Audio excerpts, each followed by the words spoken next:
এসব কিছু তোমার কারণে হয়েছে। শুরুটা তুমি করেছিলে।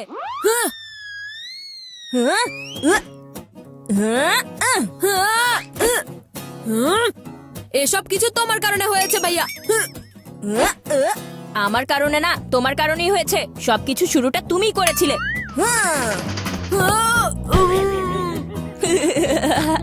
মিথ্যাবাদী কোথাকার, তোমার মতো ভাইয়ের চাইতে তো শত্রু থাকা ভালো।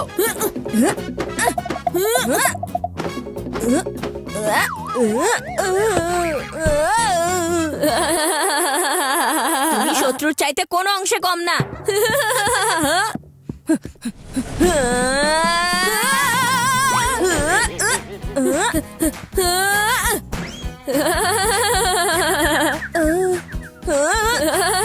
বান্টি!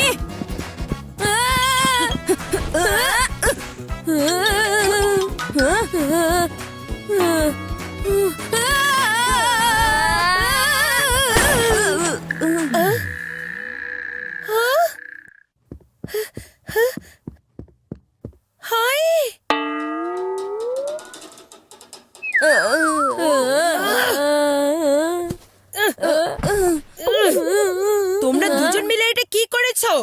মা দেখো, এই সবকিছু এই চিকুর কারণে হয়েছে। ও এমন একটা জাম্প দিয়েছে, সেজন্য আমার বেড এখন জাঙ্ক হয়ে গেছে। এই বান্টি মিথ্যা কথা বলছে মা।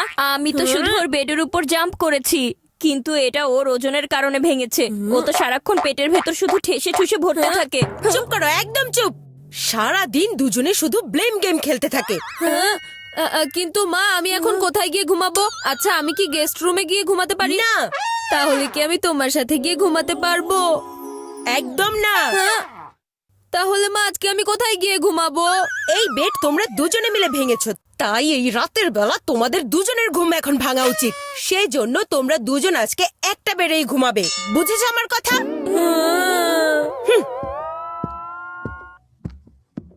তোমার সাথে একসাথে বসে খাবার খেতে পারি না, আর একটা বেডের ওপর কিভাবে একসাথে ঘুমাবো? এসব আমাকে বলে লাভ নেই। আমাকে সকালে জলদি উঠতে হবে, সেজন্য আমি ঘুমাতে যাচ্ছি। হ্যাঁ, আমাকেও এই বেডে ঘুমাতে হবে, শুধু নিজেরটা দেখছো। আর শোনো, আমার বেড রাইট সাইডে আছে, সেজন্য আমার রাইট সাইডে ঘুমানোর অভ্যাস। হ্যাঁ, আর তুমিও শুনে নাও, আমি হচ্ছি রাইট হ্যান্ড ব্যাটসম্যান, আর সেজন্য আমারও রাইট সাইডে ঘুমানোর অভ্যাস আছে। দেখো, আমি তো এখানে শুয়ে পড়েছি, তুমি বুঝে নাও তুমি কোথায় ঘুমাতে চাও। আর আমার তো খুব ঘুম পাচ্ছে। ওস্তাদের সাথে ওস্তাদি এত সহজে পারবে না।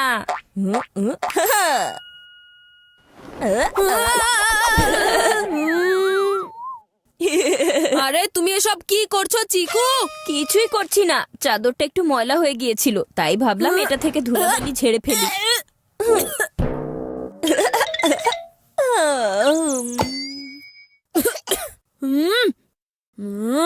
চোখের ভেতর ধুলাবালি দেওয়া ছাড়া তুমি আর কি করতে পারো?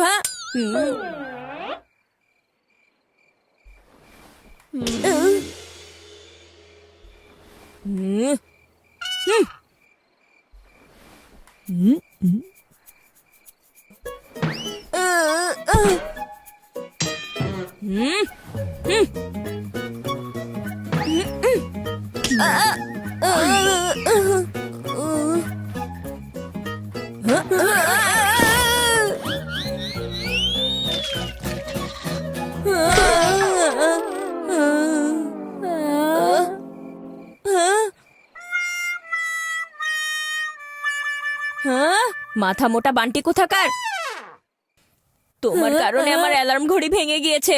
এখন আমাকে সকাল সকাল কে ডেকে তুলবে? তখনই ঘুম থেকে উঠবে যখন তুমি ঘুমাতে পারবে। ওখানে দেখো। হ্যাঁ, তোমার হাত সাইড টেবিলে লেগেছিল, তাই বেডের উপর পানি পড়ে গিয়েছে। কিন্তু ধাক্কাটা তো তুমি মেরেছিলে, তাই না? এত বড় হয়ে গেছো, কিন্তু তোমার বেড ভিজানোর অভ্যাসটা এখনো গেল না।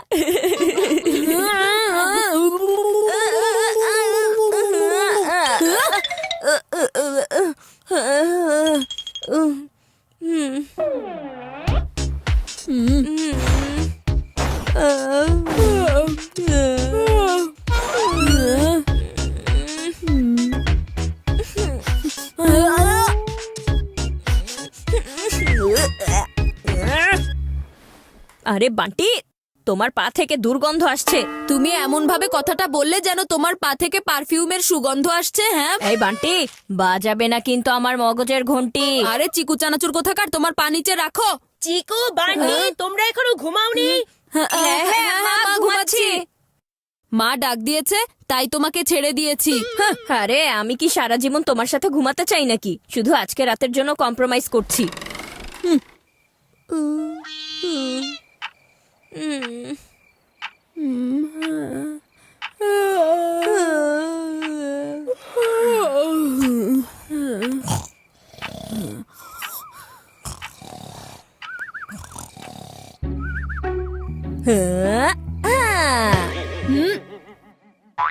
আরে তুমি এসব কি করছো মিস্টার চিকু চানাচুর? এটা তো ফুটবল না, আমার ফেস। যদি আর একবার এমন করো তাহলে কোনো আওয়াজ ছাড়া ঘন্টি, আমি ইচ্ছে করে এটা করিনি।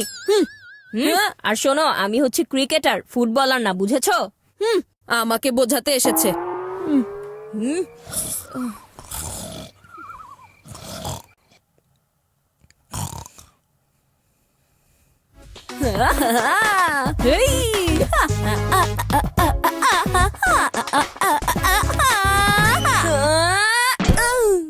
বান্টি, তুমি তোমার পাগুলোকে কন্ট্রোলে রাখো। আমি হচ্ছি একজন ড্যান্সার, আমার পা তো চলতেই থাকে। কিন্তু তুমি তো একজন ক্রিকেটার, তাই না? তাই অন্তত নিজের বাউন্ডারির ভেতরে থাকার চেষ্টা করো, তা না হলে তোমার খেলা শেষ হয়ে যাবে। সকাল হলেই তোমার সাথে সব হিসাব বরাবর করব। আমি এখন তোমার সাথে ঘুমাতে চাই না। এর চেয়ে ভালো আমি ফ্লোরের ওপরই ঠিক আছি। তুমি কত সহজ সরল আর বোকা আমার ভাই। আমি তোমাকে বেড থেকে ডাউন করা মাত্রই তুমি মাটির ওপর শোয়ার জন্য রেডি হয়ে গিয়েছো। যাক, ভালোই হয়েছে।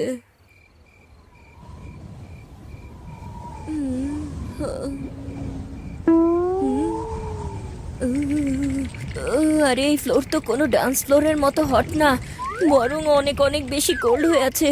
আমি আবার ঠান্ডায় জমে বরফ না হয়ে যাই। এর চেয়ে ভালো হবে আমি আজকে ঘুমাবোই না।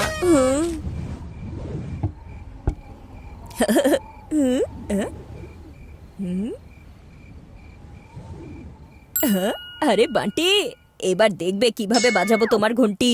আজকে না আমি ঘুমাবো আর না তোমাকে ঘুমাতে দিব।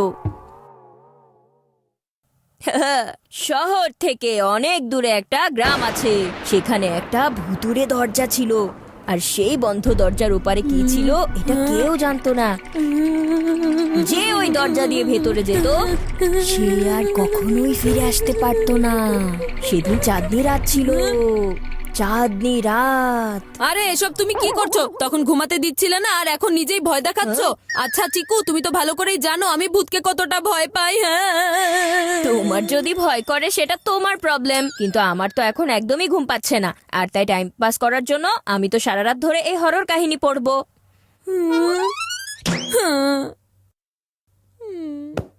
আর তখন ঝড়ো বাতাস বইছিল। সেদিন গ্রামে অনেক বড় তুফান শুরু হয়েছিল। দেখো চিকু, তুমি যদি আমাকে এভাবেই ভয় দেখাতে থাকো তাহলে আমি এই রুম থেকে বাইরে চলে যাব। বাবু সোনা, তোমাকে কে আটকে রেখেছে বলো?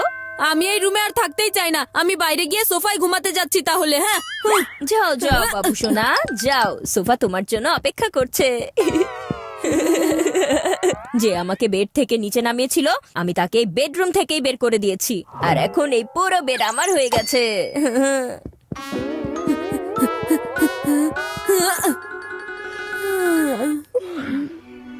ঝড়ো বাতাসকে উপেক্ষা করে একটা অবুঝ বাচ্চা ছেলে সেই বন্ধ দরজাটার দিকে এগিয়ে যাচ্ছিল।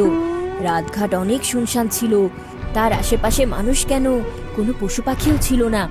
আর ছেলেটা ঠিক করে জানতোই না ওই ভুতুড়ে দরজাটার ভেতর দিয়ে একবার যে চলে গেছে সে আর কখনো ফিরতে পারে না। ও হাঁটছিল তো হাঁটছিলই, এরপর হঠাৎ করে ওর কাঁধের ওপর কে যেন হাত রাখে। না, আমাকে ছেড়ে দাও, আমাকে ছেড়ে দাও, ছেড়ে দাও আমাকে। এত গভীর রাতে আমি এটা কেন পড়তে গেলাম? আরে চিকু, তুমিও ঠিক বান্টির মতো এই দরজা দিয়ে বাইরে বের হয়ে যাও, তা না হলেই ভুতুড়ে দরজা তোমার পিছু ছাড়বে না।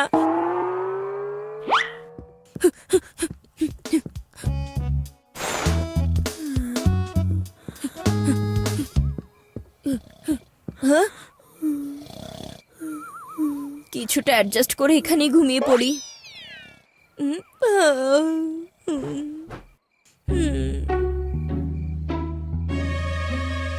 মেঘা, একবার গিয়ে দেখে আসো তো তোমার আদরের চিকু আর বান্টি কি করে, এখনো ওরা ঘুমিয়েছে কিনা। আমার ওদের বিষয় নিয়ে কোনো মাথা ব্যথা নেই। ওদেরকে হাঁটতে বললে দৌড়াতে থাকে, মাঝে মাঝে একজন আরেকজনের মাথা ফাটাতে থাকে, আর দুজন মিলে তো বেডও ভেঙে ফেলেছে। ওহো, তুমি একটু শান্ত হও মেঘা, একটু শান্ত হয়ে যাও।